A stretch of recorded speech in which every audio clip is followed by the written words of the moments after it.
ये इस ड्रामा का एपिसोड 17 है और अगर आप चैनल पे नए हैं तो प्लीज़ चैनल को सब्सक्राइब कर लीजिए और अगर आपने इनके पिछले पार्ट्स को नहीं देखा है तो प्लीज़ उन्हें भी देख लीजिए फॉर बेटर अंडरस्टैंडिंग। एपिसोड की शुरुआत में राजकुमारी से कवच का टुकड़ा लेने के बाद ये महामंत्री जिल पे ही हमला कर देता है। राजकुमारी आयु इन्हें बचाने आती है पर खुद ही बेहोश हो जाती है। टापू राज्य का राजकुमार महामंत्री जिल को मारने जाता है, तभी कुल्लून वहां आता है और महामंत्री जिल को बचाने के लिए आगे बढ़ता है, पर तभी बाई चियांजी के पूंछ से बनी गेंद कुल्लून के अंदर घुस जाती है और कुल्लून पूरी तरह से सायु के वश में हो जाता है। और जैसे ही उसे होश आता है वो देखता है कि उसने तो टापू राजकुमार के बजाय महामंत्री जिल को ही मार डाला है। कुल्लून इनसे बोलता है कि मैं तो महामंत्री जिल को टापू राजकुमार से बचाने की कोशिश कर रहा था, पर महामंत्री जिल कैसे मर गए। सायु इसे बोलती है कि तुमने ये जानबूझकर नहीं किया है, ये बस एक हादसा है। कुल्लून बोलता है कि लेकिन मैंने तो एक निर्दोष व्यक्ति की जान ले ली। इधर टापू राज्य का राजकुमार अग्नि पक्षी कवच को लेकर भाग रहा था, पर वहां फिर से सायु द्वारा छोड़ी गई बाईचांजी के पूंछ से बनी गेंद उसके अंदर घुस जाती है और इस बार इसकी जान चली जाती है और इसके लाश का भी पता नहीं चलता। सायु कुल्लून को आगे बोलती है कि राजकुमारी अभी बेहोश है और जो यहाँ हुआ है उन्होंने अभी तक नहीं देखा है, और अगर हम यहाँ से निकल गए तो लोगों को लगेगा कि टापू राजकुमार ने ही महामंत्री जिल को मारा है। पर ये दोनों ऐसा धोखा करने के लिए तैयार नहीं हो रहे थे। पर ये चालाक सायु ताई गुरु और ताई पर्वत के मान सम्मान का वास्ता देकर इन दोनों को वहां से जाने पर मजबूर कर देती है। जाते वक्त इन्हें टापू राजकुमार के तलवार के पास अग्नि पक्षी का कवच मिल जाता है। कुल्लून इसे भी रखने से हिचक रहा था, पर सायु इसे बोलती है कि क्या तुम हमारे ताई गुरु को निराश करना चाहते हो, और हमें तो पता है कि कुल्लून ताई गुरु को अपनी जान से भी ज्यादा प्यार करता है। ये कुछ नहीं बोलता वहां से चला जाता है। जब इन सभी को हो जाता है तो ये जील यूली को वहां बंधा पाते हैं। जैंगलिंग इसकी जादुई रस्सी खोलकर इसे आजाद कर देता है, तभी वहां रेतीले दानव का अंश आ जाता है। जैंगलिंग इसे रोकने की कोशिश करता है, पर ये आगे के शरीर का लालच दिखाकर इन्हें वार करने से रोक देता है और गुफा के अंदर चला जाता है। जैंगलिंग भी अंदर चला जाता है और गुफा का दरवाजा बंद हो जाता है। जल्दी ही वहां का जगह रहने वाला था, इसलिए जी लिली किसी तरह इन्हें वहां से बाहर निकालने की कोशिश करती है। जैंगलिंग रेतीले दानों के शक्ति अंश को उसके असली शरीर में जाने से रोकता है, पर ये अपने असली शरीर में चला ही जाता है और लैंग सुई के समय का कवच टूट जाता है और ये बाहर आ जाता है। इन्हें बचाने के लिए जैंगलिंग अपने जादुई छाते का प्रयोग करता है और ये देखकर ये दोनों समझ जाते हैं कि ये उनका ही बेटा है। अपने बेटे को खुद के सामने देखकर ये अपनी आंखों पे यकीन नहीं कर पा रहे थे और लैंग सुई के तो आंसू ही नहीं रुक रहे थे। जैंगलिंग इन्हें बताता है कि आपके बताए अनुसार मैंने मन लगा के पढ़ाई की और मैं हमेशा अपने मन की ही सुनता हूँ, और अब मैं ताक्षिण प्रतियोगिता में भाग ले रहे स्पर्धकों में से एक हूँ। पिताजी, मैंने आपको बहुत याद किया है और आज तो किस्मत से आप दोनों मुझे मिल भी गए हैं। ऐसा लगता है कि सारी दुनिया की खुशी मुझे आज ही मिल गई है, पर हमें इसी वक्त रेतीले दानव के शरीर को एक होने से रोकना होगा, नहीं तो ये अपनी जादुई नाव से पूरी दुनिया को तबाह कर देगा। पर लैंग सुई इसे बोलती है कि तुम इसे नहीं रोक पाओगे, उसे कैसे रोकना है वो हम पर छोड़ दो। जैंग दासुन जैंगलिंग को बोलता है कि जैंगलिंग, तुमने सुना होगा कि मैंने काली विद्या सीखी है। मैंने वो काली विद्या इसी दानव को मारने के लिए सीखी थी। जैंगलिंग इन्हें बोलता है कि मैं आप दोनों को किसी भी हाल में अब खोना नहीं चाहता। जैंग दासुन और लैंग सुई काली विद्या और अपने आत्मिक शक्ति से रेतीले दानव को बुरी तरह से घायल कर देते हैं, पर खुद भी बहुत ही घायल हो जाते हैं। ये तीनों गुफा से बाहर आ जाते हैं। यहाँ राजकुमारी को होश आ जाता है। सैनिक इन्हें महामंत्री झील के बारे में बताता है कि अब वो इस दुनिया में नहीं रहे, और जब राजकुमारी आयु आंगे के बारे में पूछती है तो तभी महारानी लिंगयू वहां आ जाती है और बोलती है कि आंगे की किस्मत में अब मौत लिखी है, क्योंकि आंगे का शरीर रेतीले दानव के वश में है। राजकुमारी आंगे को बचाने के लिए महारानी लिंगियो के सामने गिड़गिड़ाने लगते हैं। महारानी लिंगियो राजकुमारी से पूछती है कि तुम उसे क्यों बचाना चाहती हो, क्या तुम उसे प्यार करती हो। पर राजकुमारी बोलती है कि आंगे मुझे बचाने के लिए ये सब कर रहा है, कृपया उस पर दया करिए और उसे बचा लीजिए। पर महारानी लिंगियो वहां से चली जाती हैं और यहाँ ये रेतीला दानव तबाही की नाव को सक्रिय कर रहा था। तभी महारानी लिंगयू आगे के अंतर्मन से बोलती है कि क्या तुम राजकुमारी से प्यार करते हो और उसके लिए जान दे सकते हो। अगर हाँ तो तुम्हें मेरी बात माननी होगी। अगर तुम्हारा प्यार सच्चा है और तुम उससे खुश देखना चाहते हो तो तुम्हें इस खंजर को अपने सीने के आर पार करना होगा।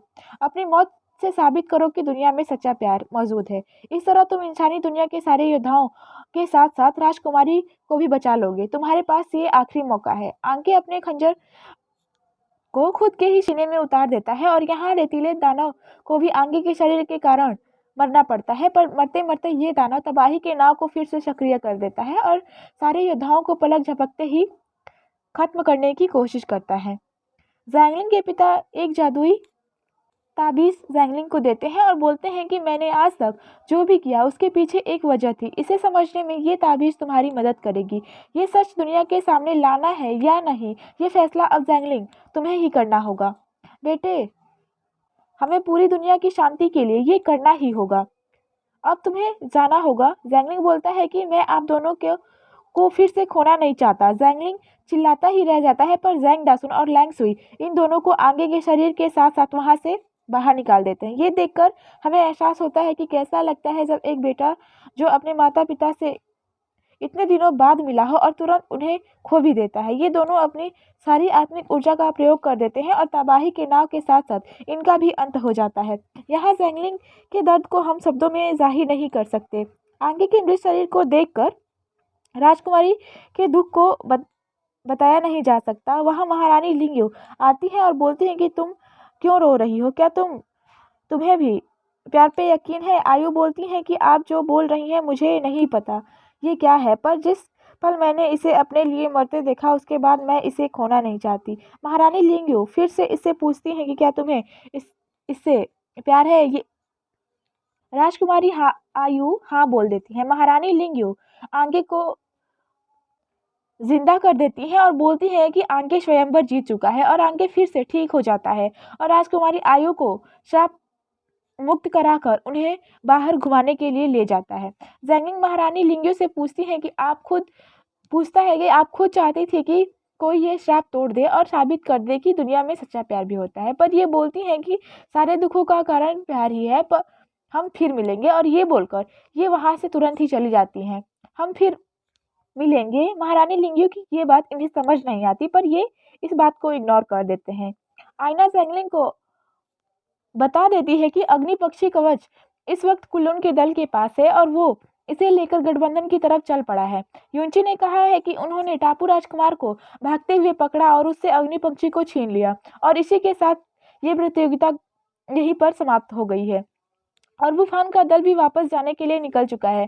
टीलेंग बोलता है कि कुल्लून ऐसे कैसे कर सकता है? अग्नि पक्षी स्वयंवर तो आंकी ने जीता था, तो अग्नि पक्षी भी उसी का हुआ। फीफी कुल्लून का तारीफदारी करते हुए बोलती है कि अगर कवच आंके के पास होता तो हमें उसे कवच छीनना पड़ता। जीलियोली बोलती है कि पर आंके की जान ज़ैंगलिंग के माता पिता ने बचाई थी, इसलिए आंके को अग्नि पक्षी ज़ैंगलिंग को ही देना पड़ता, या फिर क्या पता वो खुद अपने मन से ही अग्नि पक्षी ज़ैंगलिंग को दे देता। ये तो धोखा हो रहा है। फीफी बोलती है कि अगर आंके वो अग्नि पक्षी ज़ैंगलिंग को नहीं देता तो फीफी लिउली बोलती है कि अगर नहीं देता तो हम उसे छीन लेते। तो हम फीफी बोलती है कि अगर ऐसी ही बात है तो यही कुल्लू ने किया, तो क्या गलत किया? इनके बहस को रोकने के लिए और वापस जाने के लिए ज़ैंगलिंग इन्हें चुप कराता है और बोलता है कि वापस चलने की तैयारी करो। राजकुमारी आयु और अंके इनका स्वयंवर जीतने में मदद करने के लिए इन्हें धन्यवाद करते हैं। ये लुलान से बाहर निकल जाते हैं। टीलेंग अपने गुरु के समाधि स्थल पे जाने के लिए बोलता है क्योंकि वो लुलान से ज़्यादा दूर नहीं था। ये मान जाते हैं। चलते चलते ये थक जाते हैं, पर टीलेंग के गुरु का समाधि स्थल मिल ही नहीं रहा था। जीलियोली तो काफ़ी थक गई थी, इसलिए वो ज़ैंगलिंग के कंधे पे चढ़ जाती है। ज़ैंगलिंग इसे उतारने के लिए बोलता है, पर ये कहाँ मानने वाली थी और फीफी को जलाने लगती है और उसे अपने भूतों की घाटी वाली सारी बातें बताने लगती है। फीफी इसे ये सब उसे बताने के लिए मना करती है और फिर हमेशा की तरह इन दोनों का बहस बढ़ जाता है। ज़ैंगलिंग गुस्से में बोलता है कि ये क्या लगा रखा है तुम दोनों ने? तुम दोनों क्यों हमेशा लड़ती रहती हो? यहाँ से से पहले तुम दोनों का ये झगड़ा खत्म हो जाना चाहिए और तुम दोनों के बीच दोस्ती हो जानी चाहिए, पर इन दोनों को कोई फर्क नहीं पड़ता। जब टीलैंग गुफा के पास पहुंचता है तो वहां से गुफा गायब हो चुका था। टीलैंग काफी उदास हो जाता है। ज़ैंगलिंग टीलैंग को सांत्वना देता है और बोलता है कि उससे उनसे मिलना महत्वपूर्ण नहीं है, उनके सिखाए रास्ते पे चलना ही उनके लिए सही श्रद्धांजलि होगी। सारे ताई पर्वत पहुंच जाते हैं। कुल्लून के कवच लाने की वजह से ताई गुरु बहुत खुश थे और इसे शाबाशी देते हैं। यहाँ गौंग ने भूतों की घाटी वाली बात गुरु माँ को बता दी थी। संगीत गुरु इनकी इस हरकत से काफ़ी दुखी थी और इन्हें ताओशिन प्रतियोगिता से बाहर निकालने के लिए बोलती हैं और इन्हें सजा के लिए तैयार रहने के लिए बोलती हैं। शायू संगीत गुरु से माफ़ी मांगता है और बोलता है कि मैं बस भाई के ताओशिन योद्धा बनने तक उनकी मदद करना चाहता हूँ। उसके बाद मैं सबके सामने अपनी गलती मान लूँगा। मुझे बस एक मौका दे दीजिए। संगीत गुरु बोलती हैं कि ठीक है, मैं तुम्हें एक मौका दे रही हूँ, पर उसके बाद तुम मेरे शिष्य नहीं रहोगे। हान यू अपने भाइयों से बोलता है कि अब हम कड़ी मेहनत करेंगे और किसी को भी शिकायत का मौका नहीं देंगे। सभी ताई महल पहुंच जाते हैं। कुल्लून आइनो की देवी को दिव्य कवच का टुकड़ा देता है। आइनो की देवी इन्हें कवच के अगले टुकड़े के प्रकट होने तक आराम करने और आगे के चरण के लिए तैयार रहने के लिए बोलती हैं। जैंगलिंग ताई गुरु को अपने माता पिता के बारे बताने की कोशिश करता है, पर ताई गुरु इसकी बात नहीं सुनते और वहां से चले जाते हैं। जैंगलिंग भी वहां से गुस्से में चला जाता है। तलवार गुरु इसे रोक कर बोलती है कि तुम बार बार ताई से बहस मत करो। तुम्हारे पिता एक अच्छे इंसान थे। उन्होंने फीफी की माँ की मौत की सच्चाई बताने के बजाय गुरुकुल से निष्कासित होना ही उचित समझा। अगर जैंग दासू ने सच बताया होता तो आज वो ताई के बजाय आज ताई पर्वत का कुल प्रमुख जैंग दासुन ही होता। जरूर कोई ठोस वजह रही होगी जिसके खातिर उसने इतने बड़े पद को भी त्याग दिया और यहाँ से चला गया। सीन शिफ्ट होता है। यहाँ ये सायु फिर से कुल्लून के सामने अपना रोना धोना शुरू करती है और महामंत्री जिल की मौत के बारे में बोलती है कि मुझे डर लग रहा है कि कहीं ये बात सबको पता न चल जाए। सच तो ये है कि ये कुल्लून को बुरा महसूस करवाने के लिए ये सब बोल रही थी। कुल्लून ये सब सच गुरुदेव को बताने से मना करता है। ये सुनकर युनकी वहां से गुस्से में चला जाता है और ये सायु कुल्लून से सारा दोष अपने ऊपर लेने को बोलकर उसके सामने अच्छी होने का नाटक करने लगती है। कुल्लून भी सायु को बोलता है कि सिर्फ तुम ही मुझे समझती हो और इनकी बातें बुफान सुन लेता है और ये सायु मुस्कुराने लगती है। आखिर ये यही तो चाहती थी कि सभी को इस बारे में पता चल जाए। जू जियांग बुफान को इस बारे में सारी बातें बताने से मना करता है क्योंकि ये कुल्लून के मान सम्मान की बात थी। ये सुनकर ये सायु खुद ही फीफी को बता देती है कि महामंत्री जिल की हत्या कुल्लून ने ही की थी। फीफी इस बारे में कुल्लून से बात करने आती है, पर कुल्लून फीफी पे ही चिल्लाने लगता है। फीफी वहां से रोते हुए चली जाती है। युनकी इसे समझाने जाने लगता है, पर कुल्लून इसे भी रोक देता है और ये सायु फिर से मुस्कुराने लगती है। जैंगलिंग अपने माता पिता की मौत से दुखी होकर ढाबे पे बैठा था, तभी फीफी वहां आ जाती है और ड्रिंक करने लगती है और फीफी रोने लगती है और बोलती है कि तुम जानना चाहते हो कि क्या हुआ है। पर जैंगलिंग बोलता है कि अगर तुम रो रही हो तो ज़रूर इसकी वजह कुल्लून है। मुझे पता है कि तुम मुझे कुछ भी बताना नहीं चाहती। तभी जी ल्यूली वहाँ आ जाती है। फीफी के पास जैंगलिंग को देखकर उसे ले जाने लगती है। फीफी भी उसे जाने के लिए बोल देती है। ल्यूली जैंगलिंग को बोलती है कि फीफी को सिर्फ तुम ही समझते हो, पर वो हमेशा कुल्लून की साइड लेती है। पर जैंगलिंग इसे अपने गुफा में भेजकर खुद ताई पर्वत चला जाता है। फीफी के पास फिर से टीलैंग आ जाता है, पर फीफी इसे भी गुस्से में जाने के लिए बोलती है। टीलैंग बोलता है कि फीफी मुझे माफ करो, मैं समझदार नहीं हूँ, पर तुम्हें ऐसे रोते देखकर मुझे बिल्कुल अच्छा नहीं लग रहा और मुझे ये बर्दाश्त भी नहीं हो रहा है। तुम समझते क्यों नहीं हो? फीफी बोलती है कि मैं सब समझती हूँ, पर तुम यहाँ से चले जाओ। टीलैंग फीफी को उसके कमरे तक छोड़ देता है और जब इसकी आँख खुलती है तो ये शायू को देखती है और शायू इसे बोलती है कि कुल्लून मुझे लेने आ रहा है अभ्यास करने के लिए। जब फीफी बाहर जाती है तो सभी को पता चल गया था कि कुल्लून ने ही निर्दोष महामंत्री जिल को मारा था। तभी कुल्लून भी वहां आ जाता है और उसे लगता है कि फीफी ने ही सभी को ये बात बता दी है, इसीलिए गुस्से से वो वहां से चला जाता है। सभी गुरु भी अफवाह को सुनते हैं। संगीत गुरु भी इन्हें हान यू की गलती के बारे में बता देती हैं। अग्नि गुरु बोलते हैं कि मुझे समझ नहीं आ रहा कि शिष्यों को हुआ क्या है। वांगवी को ही देख लीजिए, उसमें अपार क्षमता है, पर फिर भी रेतीले दानों से लड़ने के बजाय वो पीछे पीठ दिखाकर चला आया। पृथ्वी गुरु बोलते हैं कि मेरे शिष्य भी आपस में बात नहीं कर रहे, पर लगता है कि तलवार गुरु के शिष्य इस वक्त शांत हैं। पर तलवार गुरु बोलती है कि ऐसा नहीं है। टीलैंग, जैंगलिंग और फीफी को लगता है कि मुझ में ही कुछ कमी है, पर मैं तो उन्हें अलग तरीके से सिखाती हूँ, पर उन्हें समझ ही नहीं आता। जो उन्हें लगता है वो वही करते हैं। और रही बात कुल्लून और हान यू के गलती के बारे में, तो ये ताओशिन प्रतियोगिता बहुत कठिन है। इससे उनका मन विचलित हो जाता है। वे दोनों बहुत कुशल योद्धा हैं, इसलिए हमें उन्हें एक और मौका देना चाहिए। सभी सहमत हो जाते हैं। ये तीनों उदास बैठे हुए थे, तभी तलवार गुरु आती है और इन्हें कुल्लून को एक और मौका मिलने की बात बताती हैं और इन्हें कवच नाम लाने के लिए प्यार से डांटने लगती है और अभ्यास करने के लिए तैयार रहने के लिए बोलती हैं। ये सभी खुश हो जाते हैं। ताई गुरु कुल्लून को एक मौका देते हैं पर उसे सजा के तौर पर किसी भी हाल में ताओशिम योद्धा बनने के लिए बोलते हैं और उसके लिए तुम्हें उन्हें उसे शुद्ध जीवन शक्ति का रहस्य सीखने के लिए बोलते हैं ताकि वो भविष्य में एक कुशल ताओशिम योद्धा के साथ साथ एक अच्छा कुल प्रमुख भी बन सके। आई गुरु कुल्लून से बोलते हैं कि शुद्ध जीवन शक्ति का रहस्य मैं ही तुम्हें सिखाऊंगा जिससे तुम मानव जाति को बचाओ ताकि महामंत्री झील के हत्या का दोष तुम पर से हट जाए। युनकी बोलता है कि शुद्ध जीवन शक्ति का अभ्यास बहुत कठिन है, ये उतने तैयार नहीं है। कुल्लून रोने लगता है और बोलता है कि मैं जो भी हूँ आपकी बदौलत हूँ, आप जो बोलेंगे मैं वही करूँगा। कुल्लून युनकी से बोलता है कि अगर हम शायू की बात मानते और उस पर भरोसा करते तो शायद हम स्वयंवर भी जीत जाते। ये बात युनकी के दिल पे लग जाती है और ये नशे में धुत होकर फीफी को कुल्लून से मिलने और उसे संभालने के लिए बोलता है। बेचारा हमेशा कुल्लून के बारे में ही सोचता रहता है और ये बात शायू सुन लेती है। अगले सीन में यहाँ ये हान यू मी कांग यू से हाथ जोड़कर अपने भाई का पीछा छोड़ने के लिए बोलता है। मी कांग यू बोलती है कि इस बारे में तुम हान सेंग से ही बात क्यों नहीं करते, पर हान यू बोलता है कि तुम समझते क्यों नहीं, तुम मेरे भाई के लायक नहीं हो, वो तुम्हें प्यार नहीं करते। अगर तुम्हें मेरा राज पता नहीं होता तो वो तुम्हें मुड़कर भी नहीं देखते। मी कांग यू हंसकर बोलती है कि मैं तुम्हारे बात पे भरोसा क्यों करूं। हान यू बोलता है कि क्योंकि भाई ने ये बात मुझे खुद ही कही है। मी कांग यू बेचारी का दिल टूट जाता है। हानियो बोलता है कि तुम अपने औकात से बड़े योद्धा से शादी के सपने देखना बंद कर दो। मीकांगियो हान सेंग से पूछती है कि क्या ये सच है कि तुम हानियो के राज की वजह से मुझसे प्यार का नाटक कर रहे हो। ये बात हानियो ने मुझे खुद ही बताई थी, क्या ये सच है, जवाब दो। हान सेंग बोलता है कि शुरुआत में मैं यही चाहता था, पर तभी मीकांगियो इसे थप्पड़ जड़ देती है और इसका पूरा जवाब सुने बिना ही इसका संग इसे वापस करके वहां से चली जाती है।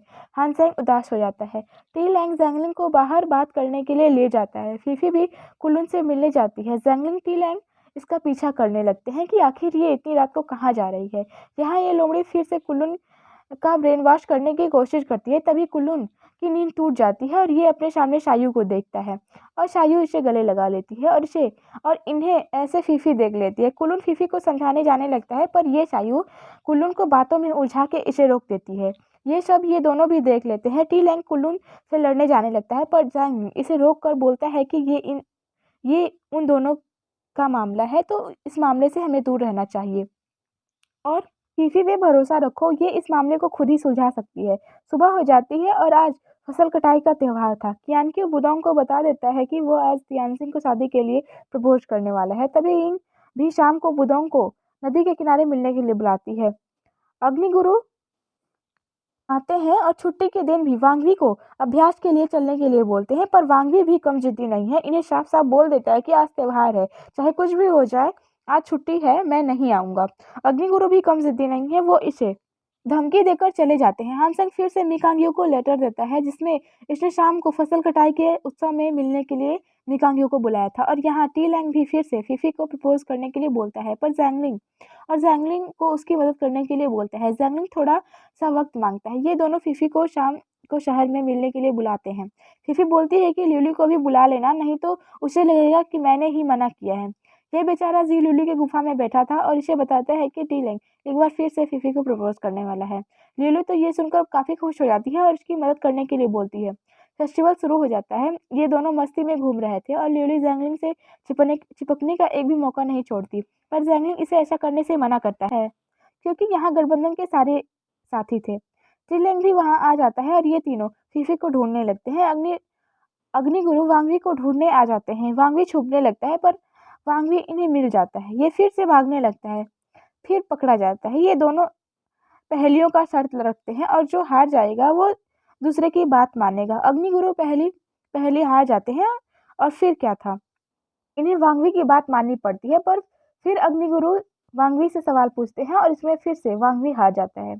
इनका यही कारनामा चलता रहता है। ये सीन यही कट हो जाता है। क्यानक्यू हान सेंग से पूछता है कि तुम किसका इंतजार कर रहे हो। ये बता देता है कि वो मीकांग्यू का इंतजार कर रहा है। क्यानक्यू भी इसे बता देता है कि मैं तियानशिन से शादी के लिए पूछने वाला हूँ, जिसके लिए मैंने ये स्पीच तैयार की है, क्या तुम सुनोगे। पर हान सेंग बोलता है कि ये सब मैं नहीं कर सकता, मुझे माफ कर दो। सभी तभी मी कांग-यू वहाँ आ जाती है। हान सेंग सभी को वहाँ बुलाकर सबके सामने ही बोल देता है कि मैं अपनी पूरी ज़िंदगी तुम्हारे साथ बिताना चाहता हूँ। मैं तुम्हें प्यार करूँगा और तुम्हारी रक्षा भी करूँगा।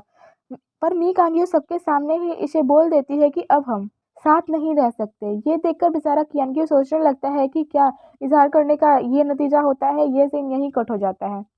वू फान भी इंग से मिलता है। इंग इसे बोलती है कि लुलान में मु तुमने मुझे जो बताया था कि तुम मुझसे प्यार करते हो, पर तुम सभी मेरे परिवार के जैसे हो और मैं चाहती हूँ कि हमारा परिवार बना रहे। इसके बीच कोई दरार ना मैं नहीं चाहती। वूफान यिंग का जवाब समझ जाता है कि वो ना बोलना चाहती है। यहाँ कुल्लून के बारे में सोचकर फीफी काफ़ी काफ़ी शराब पी रही थी और रो रही थी।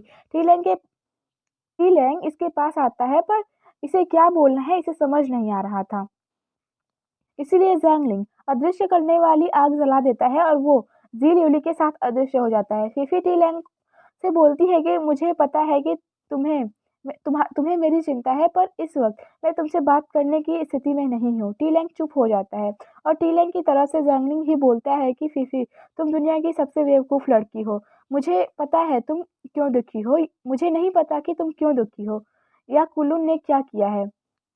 पर तुम दूसरों की गलती की सज़ा खुद को कैसे दे सकती हो? इस तरह से तुम अपने मन की बात नहीं दबा सकती। मैं तुम्हें अकेला नहीं छोड़ सकता। तुम्हें इससे बाहर निकलना ही होगा। फीफी बोलती है कि टी-लैंग, आज तुम ज़ैंगलिंग की जैसी बातें क्यों कर रहे हो? ज़ैंगलिंग बोलता है क्योंकि हम दोनों दोस्त हैं और मैं तुम्हें खुश देखने के लिए कुछ भी कर सकता हूँ। ज़ैंगलिंग टी-लैंग से फीफी के करीब जाने को बोलता है। ये देखकर ज़ैंगलिंग कैसा महसूस कर रहा था, ये हमें बताने की ज़रूरत नहीं है। इन्हें ऐसे कुल्लून भी देख लेता है और गुस्से में वहाँ से चला जाता है। फीफी टी-लैंग से माफ़ी माँगती है और वहाँ से चली जाती है और यहाँ हान सेंग भी मी कांग-यू को समझाने की कोशिश करता है और बोलता है कि हान यू ने तुम्हें पूरा सच नहीं बताया है। पर मी कांग-यू बोलती है कि मैंने कभी नहीं सोचा था कि तुम इस तरीके के इंसान हो, जो अपने मतलब के लिए कुछ भी कर सकता है। तुमने मेरा इस्तेमाल किया है। अगर मैं तुम्हारे साथ ऐसा करती तो तुम्हें कैसा महसूस होता? तुमने तो सारी हदें ही पार कर दी।